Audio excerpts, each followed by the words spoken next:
Your voice definitely will be I will raise your voice in the parliament. I know they will not give me time, but forcefully I will give time and I will raise your voice in the parliament in the Rashtra Sabha. Don't worry. I am with you, my party with you. My party always want to create a job.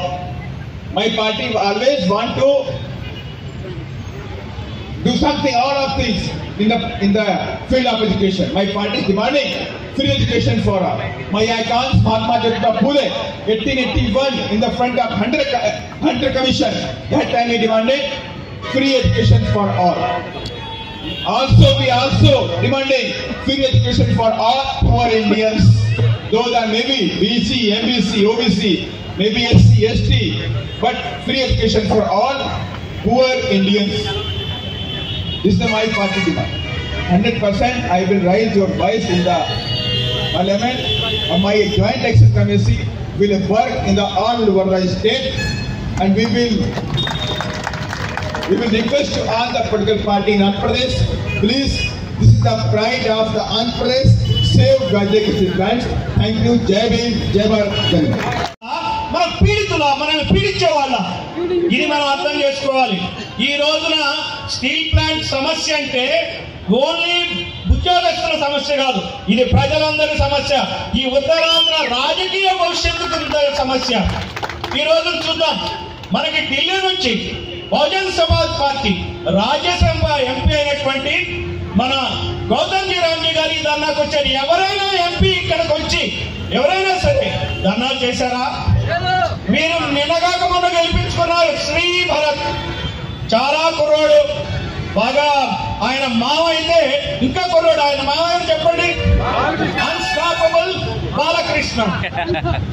Unstoppable Balakrishna. మరి ఆయన ముద్దుపూర్లో 3 సార్లు గెలిచాడు. మరి ఏం చేస్తున్నాడు చెప్పండి? ఈ రాష్ట్రానికి, ఈ ప్రాంతానికి ఏం చేస్తున్నాడు? ఆయన అల్లుడే ఇక్కడ ఎంపీ కదా, ఈ ఎంపీ ఏం చేస్తున్నాడు? సరే, ఈ ఎంపీ తోడల్లుడు ఎవరో చెప్పండి? Lokesh, de facto chief minister. అతనేం చేస్తున్నాడు? ఆయన లోకేష్ తండ్రి చంద్రబాబు నాయుడు 4 సార్లు ముఖ్యమంత్రి అయ్యి ఏం చేస్తున్నాడు? ఈ స్టీల్ ప్లాంట్ ప్రైవేటీకరణ కాకుండా ఇక్కడ హుదూద్ వస్తే బస్సులో కూర్చుని ఈ కార్యక్రమాలని డిజాస్టర్ మేనేజ్మెంట్ చేయడానికి ఉన్నటువంటి శ్రద్ధ ఈ రోజున విశాఖ స్టీల్ ప్లాంట్ ప్రైవేటైజ్ అవుతుంటే ఎందుకు చంద్రబాబు శ్రద్ధ తీసుకోడు? నాకు చెప్పండి. మరి ఇటువంటి చీఫ్ మినిస్టర్తో మనకి ఏం మేరకు అవుతుంది? మనం ఏ రకంగా ఈ దేశం బాగుపడుతుంది? ఈ రకంగా చూస్తే అదే కుటుంబం నుంచి వచ్చినటువంటి ఎంపీ ఇక్కడ 2 సార్లు ఎంపీగా గెలిచి మళ్ళీ కేంద్ర మంత్రి, బీజేపీ ప్రెసిడెంట్ అయిన ఇంకోగా ఉన్నారు, ఆమె ఎవరు చెప్పండి? పురంధేశ్వరి. మరి ఆమె ఏం చేస్తున్నారు చెప్పండి?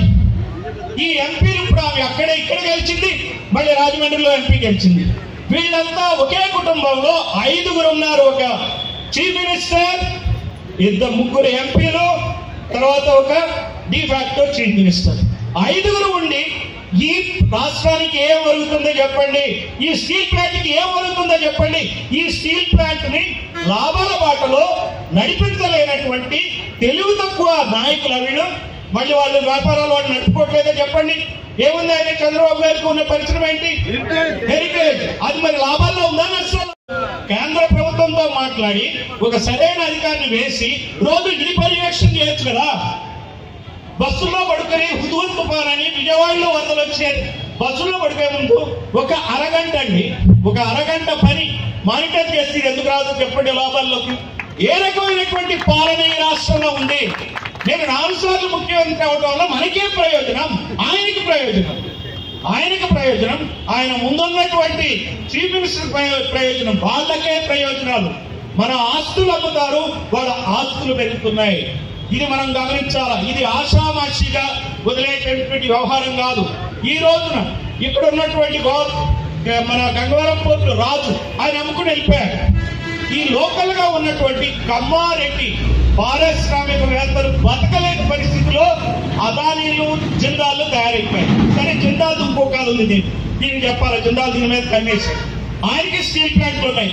వాళ్ళకున్న స్టీల్ ప్లాంట్ ఒక్కోదానికి 40,000 కోట్ల అప్పు ఉంది. ఇక్కడున్న అప్పు ఎంత? 20,000 కోట్లు. మరి అదే కాకుండా టాటాస్ కి 80,000 కోట్ల అప్పు ఉంది. సరే 83 ఒప్పుకోవట్లేదు, మా దగ్గర లెక్కలు గట్టిగా ఉంటాయి. సో ఇట్లా ప్రతి స్టీల్ ప్లాంట్ కి అప్పులు ఉన్నాయి. అప్పులు లేని స్టీల్ ప్లాంట్ లేదు. అప్పులు లేని వ్యాపారం ఎక్కడైనా ఉందా నాకు చెప్పండి? అప్పులు తీసుకోకుండా ఎవరైనా వ్యాపారాలు చేస్తారా? అసలు అప్పులు తీసుకోకుండా మనం రోజు జీవితాలే నడపలేకపోతున్నాం. దేనికో దానికి అప్పు తీసుకుంటున్నాం, ఈఎంఐలు కట్టుకుంటాం కదా. అలాంటప్పుడు అప్పులు లేని వ్యాపారాలు ఉండవు. నువ్వు ఈ స్టీల్ ప్లాంట్ కి ఏ రకమైనటువంటి రాయితీలు ఇవ్వాలి ప్రభుత్వం? నీకు డివిడెంట్ రూపంలో ఈ స్టీల్ ప్లాంట్ డబ్బులు ఎప్పుడో కట్టేసింది, ట్యాక్సులు కట్టేసింది. దాదాపు 55,000 కోట్ల రూపాయలు ప్రభుత్వానికి ఇచ్చింది. వీళ్ళు కట్టినన్ని ట్యాక్సులు కానీ ఏ స్టీల్ ఏ ఉక్కు కర్మాగారం కూడా ప్రైవేట్ లో కట్టల. అయినప్పటికీ 45,000 కోట్ల రూపాయల అప్పుల్ని స్టీల్ ప్లాంట్స్ కి మాఫీ చేసింది ప్రభుత్వం. ఎస్ఆర్ స్టీల్స్ కి, నిప్పన్ రోకి, భూషణ్ స్టీల్స్ కి, 3 స్టీల్స్ కి 45,000 కోట్ల రూపాయలు మాఫీ చేసిన దానికి ఇక్కడున్న స్టీల్ ప్లాంట్స్ కి అడిగేది ఏంటి? కొన్నాళ్ళు డిలే చేయండి అని అడుగుతున్నాను. మేము మాఫీ అడగట్లా. ఏమంటే రైటర్ మాకు జస్ట్ కొన్నాళ్ళు పోస్ట్పోన్ చేయండి. అలాగే ఎలక్ట్రిసిటీ బిల్లు ఉంటుంది. ఈ రాష్ట్ర ప్రభుత్వం ఉచిత విద్యుత్ ఇస్తుంది. ఉచిత విద్యుత్ మేము డబ్బులు పెడతాం, ఒక 5 సంవత్సరాలు ఆపండి అంటున్నారు. ఏమి ఇబ్బంది చెప్పండి? ఇందులో వాళ్ళకి ఇవన్నీ తెలియక కాదు. దీన్ని వ్యాపారాత్మకంగా బిజినెస్ పరంగా లాభదాయకంగా నడపాలని వాళ్ళకి తెలుసు. నాకు తెలిసింది వాళ్ళకి తెలియదా చెప్పండి? వాళ్ళకి తెలుసు. కానీ కుట్రపూరితంగా దీన్ని నష్టాల్లోకి నెట్టేసి ఇది పనికిరాదని చెప్పి దాన్ని వ్యాపారస్తులకు అమ్మేయటమే ఇక్కడ ఉన్నటువంటి రాజకీయం అనేటువంటి కుట్ర.